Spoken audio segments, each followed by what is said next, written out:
Hello everybody, Love from Machines here, and today I will be reviewing the Take and Play Tidmouth Sheds playset. Now before we start, this playset came with an old style Take and Play Thomas, so I will be using this model right here to demonstrate all the features of the playset. Another thing I want to mention is that this video is to celebrate my birthday. So, because of my birthday, I wanted to review something that I really like and hold dear to my heart. So, let's get started. Now, the version I have here to review today is the 2009 Take and Play Tidmouth Sheds version. There was a take-along Tidmouth Sheds and also electric, sort of like the wooden railway electronic Tidmouth Sheds. I think that was also for take-along. And then there was the new style Take and Play Tidmouth Sheds and the Adventures Tidmouth Sheds. But in my opinion, this one that I have right here is the best out of all of them.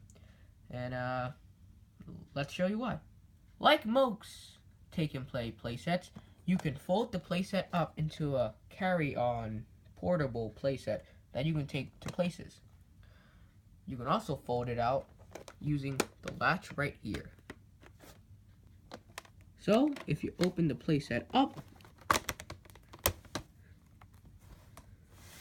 it turns into just a oval loop.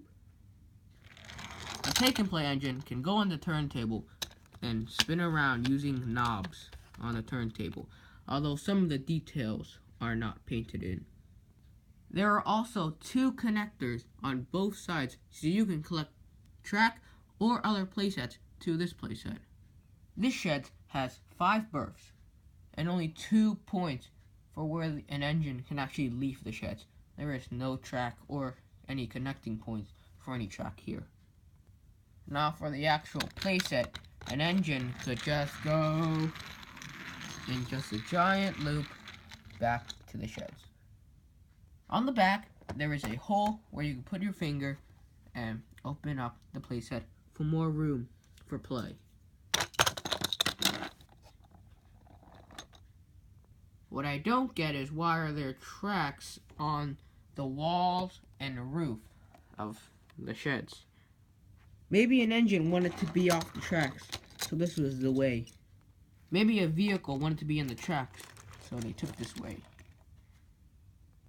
Now just to note, these details here that you see painted in are actually painted by me using a Sharpie marker. These aren't usually in the set if you actually buy it. Something that I don't like about this playset is how the turntable is turned using a knob. The Trackmaster turntable had like a little crank, and the wooden railway one had a little knob that you could spin, which spun the turntable. Whereas this one, it's just using a knob. Frankly, this is probably more easier, to me at least, to turn the turntable.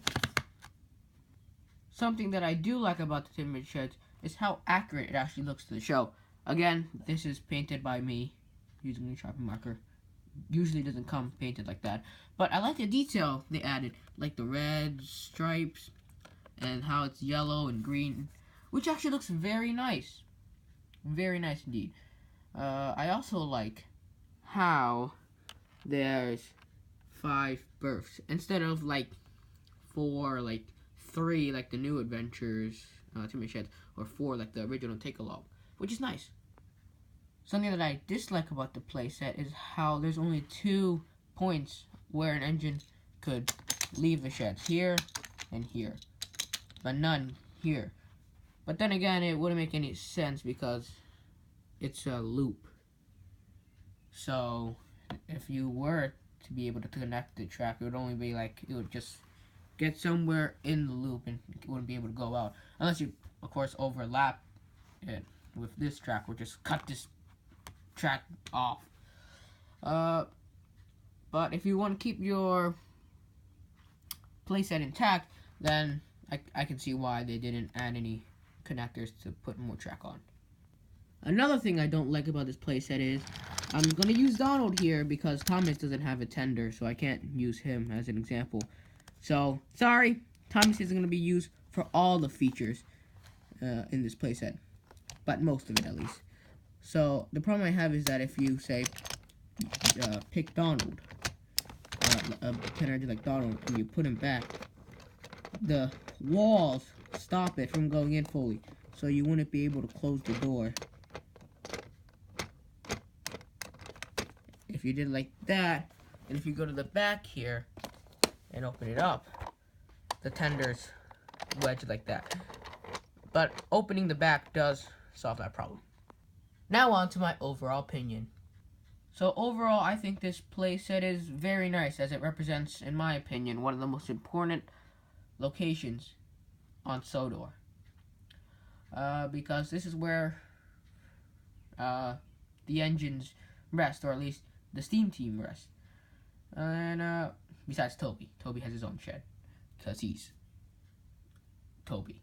There are some problems with this. It's not flawless. Like the turntable, you can't fit a tender engine without opening the door or like opening the back. And it's weird about why there's tracks on the roof and wall. But in my opinion, this is probably one of the best take and play / take along / Tidmouth / adventures Tidmouth sheds there are. Up to the time of this video, of course. Maybe they'll make a better one in the future, and by they I mean Mattel. But for right now, I think this is the best. The electric one might beat this. I never really had it, so I don't know. Maybe that might be better. But I feel like this is one of the best, and if not the best. And I like how it comes with a take and play timer, so you can play with this playset right when you buy it. You don't need to buy an extra engine or anything. And overall, on my low force scale, I would probably give this playset a high 3 out of 4. I'm Love Machines. I love to laugh out loud. I love number 4, and I love machines. Goodbye. I totally forgot. Also, happy birthday to me. Yeah. Birthday to me.